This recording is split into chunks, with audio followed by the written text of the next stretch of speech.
La famille jamais kisi woni mo wacane la hakke o video do ko kala rindudo so minni kala rindudo kala juldo kala dimo kala hidudo lagine video ko fima o yi o photo do ko monsieur Cellou Dalein Diallo en fopi de ngandi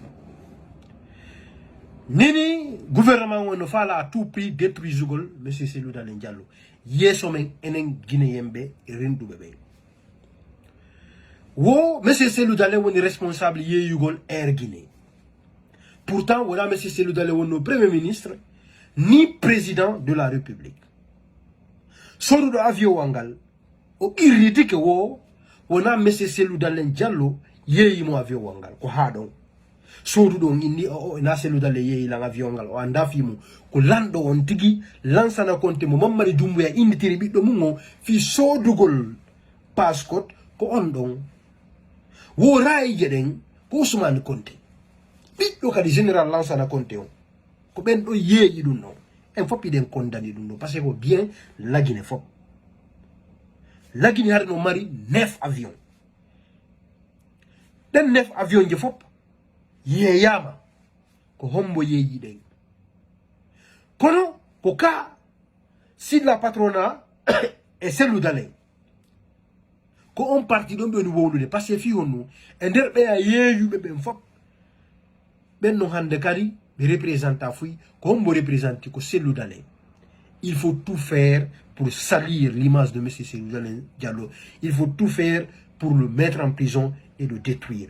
Ono neddo hida e lagine yurma e lagine teddina lagine taw ko onon darato wara on don quoi bonna fi on do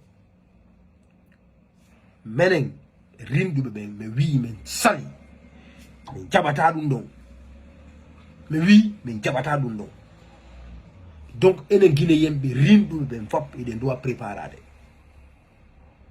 hiɗen dowa préparade dartoɗen ɓe huɗaɓe huɗaɓen noon hiɓe woni prêt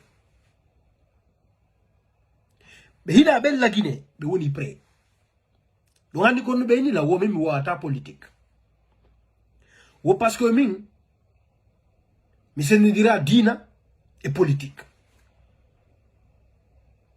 wo politicien jo do ka nundude selon mabbe ko be non fala wiyo mi jokkube c'est yo mi jokk idéologie mabbe ko kambe fami min mi fama min ko mi komojo kambe tigi be irriti que min il a nundi parce que min hilan andi mi mayayi hilan andi simi bonni simi toni nato ya yite jahannam ko dum be mi wondi be fobbe mi golledi be fobbe hibe andi ko min mi tonya tabani adam simi bonni kan mi andi mi toni ma mi ara mi ya folan la lance défi be mi golledi woni association woni kala ko mi golledi mabbe yo yaltube na la ha hande be ri lan tonye ma ha hande be confi lan goddum Ronki wade.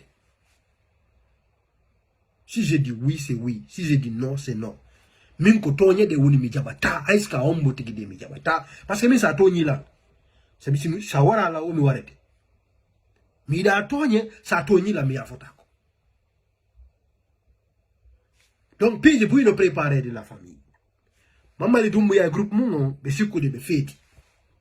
Mais men feti ramende. De nyawno tako ande kadi. Donc piji bui le préparer bientôt Mamadi Doumbouya yeye ko yali hande mais ngabitu wa wano sa candidature makko lagine hande kadi ono wonbe be sonkude don buya mo seppa ya Sierra Leone ma ya Liberia parce que goto jabata candidature Mamadi Doumbouya impossible. Mamadi Doumbouya alors n'est personne pour mettre quelqu'un en prison. Il n'est personne. Il me landi mo kadi libérer Aliou Ba immédiatement. Il faut le libérer. À bon entendeur, salut.